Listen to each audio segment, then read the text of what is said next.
PJTV.com.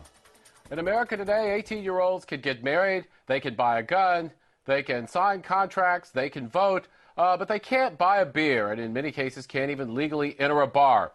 That's because of a Reagan-era initiative, spearheaded actually by Liddy Dole, that forced states to raise their drinking age to 21 or forfeit a big chunk of their federal highway money. Now some people are starting to criticize that and call for a rollback.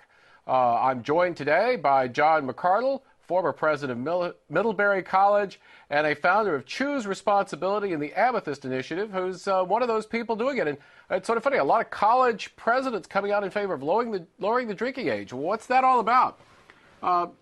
Glad to have you here, John. Well, thank you very much. It's good to be with you. The Amethyst Initiative has now been signed by 135 college and university presidents and chancellors from all over the country, large and small, public and private, a real cross-section, a real diverse group of schools.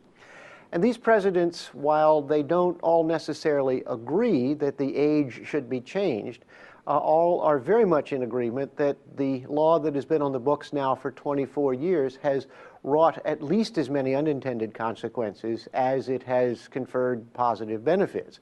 And so the Amethyst Statement is a call for a broad and unimpeded public debate over just what those effects have been. And from the point of view of these presidents, they see a situation on their campuses where drinking has been forced from public view, but has not really been significantly reduced. And the more effective they are in upholding the law on their campus, the more effective they are in simply driving the proscribed behavior off their campus, underground, behind closed doors, into remote and clandestine locations where lives and health are put at greater risk. They would like the opportunity to be able to educate by saying something more than abstinence only, and they believe that this law has serious flaws in it that need to be examined and then perhaps changed. Well, you know, it's funny you say that because I went to college at an enlightened age where, we drank at 18, and, we did most of our drinking in bars. And if you drank too much, they cut you off.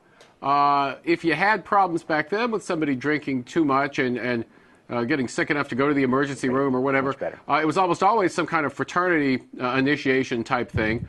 And I guess what's happened is that with the drinking age raised to 21, so you can't legally drink in bars, everybody's drinking the way fraternity initiates used to drink in some place where there's no supervision. Is that pretty much how it works? Well, the data show that a smaller number of young adults are choosing to drink now than was the case 25 years ago, but that statistic is not really limited to young adults only. Americans as a whole are drinking less. But those young adults who are choosing to drink are drinking in a more reckless and dangerous way. I sometimes ask an audience when I'm giving a talk to design the ideal binge drinking environment.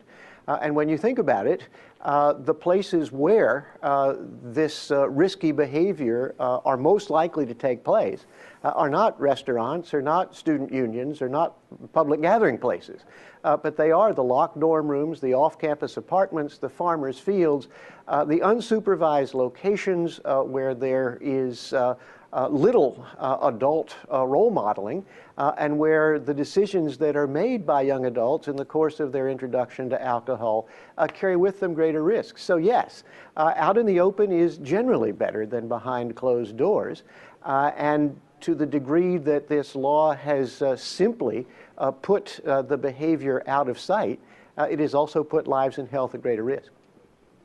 Well, do the statistics indicate that raising the drinking age has saved lives or cost lives, or what's the evidence to date? Well, it's a lot more complicated than people think. The initial impetus for changing the law, you probably know, had to do with a concern over drinking and driving and with alcohol-related traffic fatalities.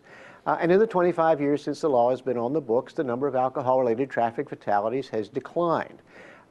But they have declined in every age group, suggesting that something else may be going on that is of greater influence than the age itself. Safer automobiles, seat belts, airbags, greater enforcement, designated drivers. All, I think, are responsible. And as I say, the fatalities have declined in every age group. Meanwhile, the number of lives lost to alcohol by 18 to 24-year-olds off the highways has been going steadily upward over the last decade.